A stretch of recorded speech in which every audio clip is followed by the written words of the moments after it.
Greetings, Culturians, and welcome back to the channel. Today we have to talk about the stunning failure of Moana.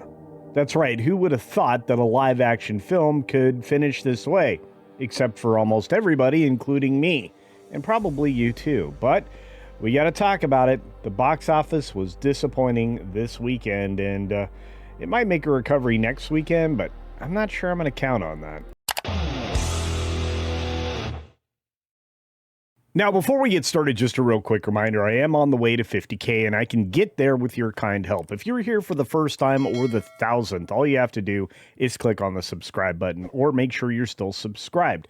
There have been a lot of people that have been unsubscribed for the channel recently, and they even send me messages in the comments to let me know.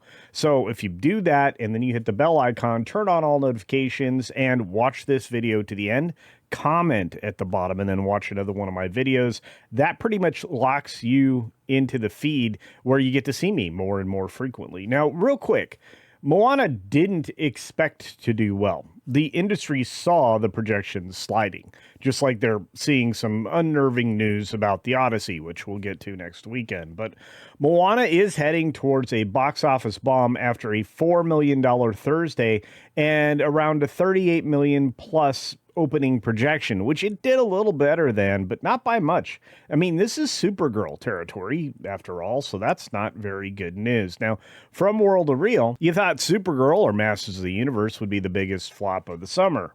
Think again. Disney's live-action Moana is shaping up to be a disaster for the Mouse House, despite the strength of the franchise, which began with the 2016 animated hit and grew into a billion-dollar property with Moana 2 in 2024. The remake made just $4.5 million on Thursday and is expected to open at $38 million or more this weekend. As I said before, it is at $43 million right now based on the early numbers. Now, I'm saying it that way specifically because we've seen the early numbers slide quite a bit. We've seen them fall backwards. For example, Supergirl fell backwards. Whether or not this is sitting at 43 million or not is debatable. Not to mention the fact that this had like nearly identical performance to Supergirl at various steps along the way. And if you take a look at the quorum numbers going into this, there's some remarkable similarities too. Also, there is some remarkable similarities to the Odyssey, but we'll talk about that in another video this week. It's a disappointing outlook to say the least. And the film currently holds a 36% score on Rotten Tomatoes as of the time of the reporting from World of Real, and a 42 on Metacritic, with audience reactions from yesterday's screenings appearing positive. Well, yeah. Look, the people that are going to see this movie are fans of the property already. So artificially exiting the theater, you're going to have a positive feeling about a film. First of all, when you're being pulled outside of anywhere, the last thing you want to be is wrong, or to admit that you chose wrong when you went to go see this movie. And this is an argument that I've had in multiple places, including in an article that's going to be dropping on That Park Place in the next couple of weeks. And it's the interest versus awareness conversation that I keep trying to have with everybody, and saying awareness doesn't always equal interest. And when it comes to things like this, sometimes it's detrimental, because the more you know about something, the less you want to see it. But it doesn't just stop there. Numbers were coming out of Exhibitor Relations and other places early on. In fact, we'll take a look at those now. Exhibitor Relations saying that the $1 million club is preview Thursday. Minions and Monsters beat out Moana on its preview day. Well, that's not good news. Toy Story 5 had 3.9 million. All three of these films have the same demographic. They have the same audience. They have the same people that should be going to see this. Families with children. And the fact that Minions and Monsters were, preferred over what was happening with Moana, maybe it's the difference between a 2 p.m. release and a 10 a.m. start time for Minions and Monsters, but I don't think so. I don't think so at all. In fact, the general box office outlet came out with this. Moana live-action remake bombed harder than expected yesterday, making official $13.9 million on Friday, $4.5 million in previews, for a grand total of $18 million for quote-unquote Friday, made up of those days. And as they said before, those 60 million projections reported by the trades have been unrealistic from the very beginning. And of course, this is something I agree with. I have been saying for a long time that this film would underperform. The thing is, I'm also saying it about the Odyssey. I'm not saying it's not going to make money. I'm just going to say that it's not going to make as much money as they hope for. And here's the weird thing. CinemaScore has nothing to do with positive word of mouth, and it has nothing to do with increased interest in a film. And we're going to have a talk about that one day as well. But according to our friends over at Cosmic Book News, the CinemaScore is an A minus. And that's against the 33% Rotten Tomatoes score, which tells you that, well, it's definitely a very niche demographic breakdown here. Women give it a straight A, and the under 18 crowd give it an A plus because, well, guess what? They were kids when the original animated film came out. So all of that makes a lot of sense. But 63% of the people that were interviewed by Post Track are giving it a definite recommend. Again, the built-in fan base that was already interested in this to begin with found things in it that were similar enough to the animated series that they ignored some of the really gross stuff that actually showed up in the movie. Now, if you compare that with something, let's say, like Snow White, which opened at the same dollar range with a B plus cinema score and a 39% definite recommend, you can see that there's going to be a completely different, and they're saying word of mouth. I'm not going to agree. Word of mouth doesn't really have a correlation with CinemaScore, just with the people who went to see it. Now, there's a limited number of people that went to see Snow White its opening weekend, and there's also a limited number of people going to see Moana live action in its opening weekend. So let's just say that the people who went were more satisfied with what they saw on screen with Moana than the people who went and saw Snow White be completely deconstructed. That makes a lot more sense. Now, Deadline reports on the 12th that Moana misfires with $43 million U.S. opening. And that's going to be a line that will be repeated many, many times. In fact, I probably will be repeating that same line tomorrow during the 6-Minute Daily live show, which is live on weekdays, Monday through Friday. Although there'll be a slightly different schedule for that this coming week since I'll be traveling, but we'll get to that another time. An A minus cinema score is not great, not great at all. But Anthony D'Alessandro reports with his Sunday Right Through that Disney's live-action Moana didn't catch a wave Saturday when most families come out, crashing the shore this weekend with 43 million U.S. opening and even worse results around the world with 95 million, far below the 130 worldwide number that they were hoping for. Well, that was always a pipe dream. In fact, projection these days are hopes and dreams by these studios because they are so very far in the hole. Disney is in a giant red ink stain on the ledger when it comes to theatrical box office this year. That can't be argued. And you have to look at a lot of the remake, live action remakes and stuff like that and start to put together the fact that they cost too much and there aren't enough people that are interested in them. Stateside, the result is the weakest for a Disney live-action redo of an animated classic, down there with Snow White at $42.2 million. Dumbo at $45.99 million, which was an awful, awful film. And what's mind-boggling is that Moana had no controversy, a la the former and very vocal star Rachel Zegler.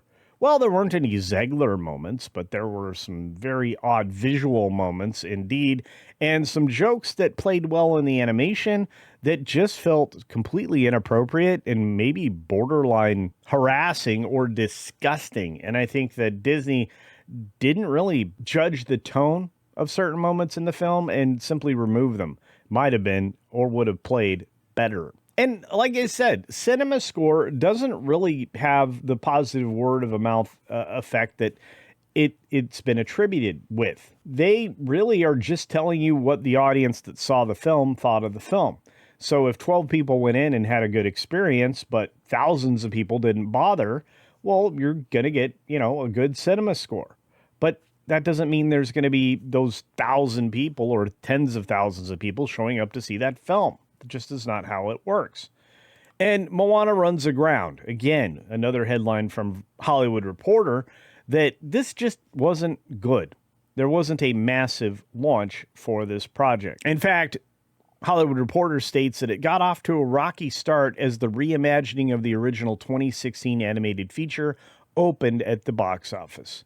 This film cost $250 million. The Rock likely put about 20 or more million in his pocket to make it, and it really earned far less than the initial tracking. They thought this would do much better. It did not. And if its global total does prove out to be under 100 million, and mind you, we're going to get to the numbers here in just a moment, it's in a bad place. And it's not one that I think anybody expected it to be. Opening in over 3,900 North American screens with only 43 million, that's bad. Not to mention the competition next weekend coming from Christopher Nolan's R-rated The Odyssey, that's going to strip away the adult contingency of the audience, and that will be a problem for Moana because the adults aren't going to be taking the kids to the theater for that. And for those keeping track, I just want to reiterate this. From Exhibitor Relations, for those keeping track, Snow White, 43 million, Moana, 43 million. Yikes. But let's get straight over to the numbers because those we actually know. At least for now. Preliminary numbers show that Moana at 43 million in 3,875 theaters. Did it already lose theaters? Holy cow. $11,000 per average, screen average, over the course of its release, which technically is, 4 days rather than the 3 that's shown here. $43 million isn't anything to shout about, but, in comparison to Minions and Monsters, that was in first position last weekend, it's going to lose to this franchise.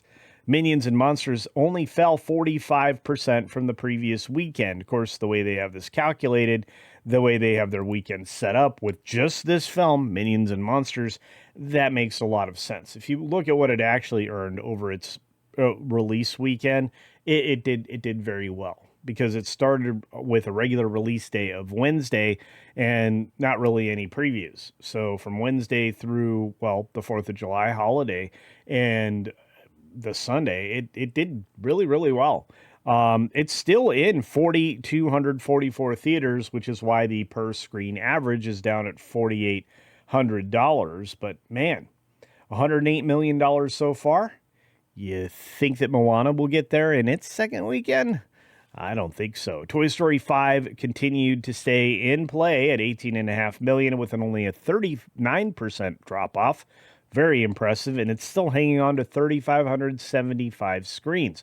Its per theater average was much higher, again, because it's, not in as many theaters at $5,175. And in total, over 24 days of release, it's over $403 million just in North America alone. It's over $800 million if you look at it globally. And Moana's not even going to sniff that. Not anywhere close. Evil Dead Burn opened in 4th place at $13.7 million in a mere 3,004 theaters with a high per screen average of $4,561, proving that horror films actually make money on very low budgets. 3 days of release, $13.7 million, not too bad. Young Washington, coming out of Angel Studios, is a good bounce back for them, and only 2,771 theaters at $2,327 per screen average, earned $6.4 million to put it in 5th place after a 67% fall off from the patriotic weekend. Well, I think you could have seen the writing on that wall. Still, $33 million so far in only 10 days of release and on a very small budget. Good for it. The Invite disappoints a larger audience now in 1,610 theaters. In fact, even RMB wasn't super excited about the movie. $5.7 million with a 712% increase in its earnings. Well, yeah, because it was a limited release the first couple of weekends. It's 17 days in release at this point.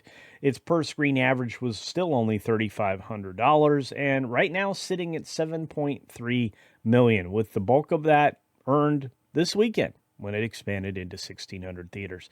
Obsession, still in the top 10, 3.8 million. You can watch it on digital, folks. People are still going to theaters to see it with only a small drop of 27%. $253 million so far in North America. Yeah, I don't think they're going to follow this up with something special. Of course they will. Not only that, the Indy Navarrete lady that's in this movie is now looking at big budget projects where she will be paid big time. Supergirl stumbles some more. Drunk girl, whatever you want to call her. $3.5 million in the theaters, 59% fall off from, well, the extreme fall off it had at nearly 80% last weekend. You're sitting at $66 million in total North American earnings. I think Supergirl is toast. And I think that DC needs a change. It needs to be gunless, let's just say. Disclosure A is disappointing again, with only 3.2 million in 2,200 theaters, dropping 44%. These are huge drops for these films that have already not performed well at a total of $111.3 million in its 31st day of release. Disclosure Day is not only disappointing, but potentially a disaster. Yeesh. Backrooms continues to hang in there at $1.4 million with a 54% fall off in 1,262 theaters at 194.197. Now, I'm going to tell you this much. With Backrooms, this is a horror film. There's, three of them in there right now? 1, 2, 3. Doing very well. What is it that gets these films over the $100 million mark or the $200 million mark? And do you think Evil Dead Burn makes the same kind of impression? With 25 films reporting in, we only have a meager $122 million box office number, which is very, very bad for exhibitors. Now, let me say this. We weren't expecting a massive weekend. We weren't quite expecting the collapse and complete failure of Moana, but we did have some inklings that was likely to happen. We're looking at next weekend as an opportunity for theaters to recover. And while it may be true that the Odyssey does fairly well, the question is it going to even hit the floor, or will it hit higher than the floor, which is $80 million domestic? I think it might be close to the floor. I think it might be able to crawl up to 100 million. But the problem is, if it does that, it's based on IMAX screens. Now, what most people don't know is about somewhere between 12 and 25%, let's call it 12.5%, of the gross theater receipts on any of those IMAX screens is taken right off the top by IMAX. There's an IMAX fee built into that. So we're going to have to take that into account, that using the IMAX name, the IMAX screens, the IMAX sound, all that stuff comes with a cost. It's a cost to exhibitors and studios alike because they don't get the gross receipts split that they would normally get. They get 12.5% less, let's say. And if that's the case, is that $100 million the same? No. Let's say it performs at the floor of about $80 million and you immediately have a gross take of, let's say, 10%. So $4 million is gone.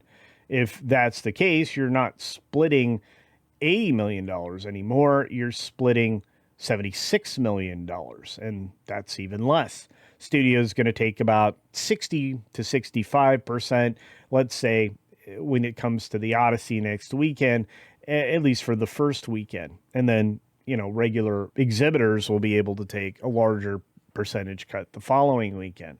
But because of FOMO, the screens are already booked. The profits are already locked in. The earnings are anyway. And it's quite possible that people really don't go to the regular theaters to go and see this movie. They wait for it to come to IMAX, or they just hear bad things about it and don't even bother to go see it in the first place. So after the Odyssey's opening weekend, should we expect a whole lot more? We're going to need an answer to that question. We're going to get it next weekend, and I think we're going to be talking about it all week. So don't miss any shows either here on my channel or over on That Park Place or WDW Pro or even Midnight's Edge, because I'm going to tell you, we're going to be talking about the Odyssey, and it'll be non-stop for the next week. On that note, that is the box office for the weekend. A mere $122 million is not the kind of tentpole summer you're looking for. You're looking closer to $200 million, and we just aren't going to get there. Maybe next weekend, but I highly doubt it. Anyway, quick shout out to Toy Story on its way to $1 billion, $800 million so far. Can it get there? Maybe. And a quick shout out to Moana for living up to the non-expectations that it had. And on that note, let me know your thoughts down in the comments section below. Did you see anything this weekend? Were you compelled to see Moana, or did you watch my review video? Let me know if you've seen that, and let me know what you think of the coming weekend as well. Be sure to take care of yourself, of course, take care of others, and until next time, see ya. Just hopefully better movies.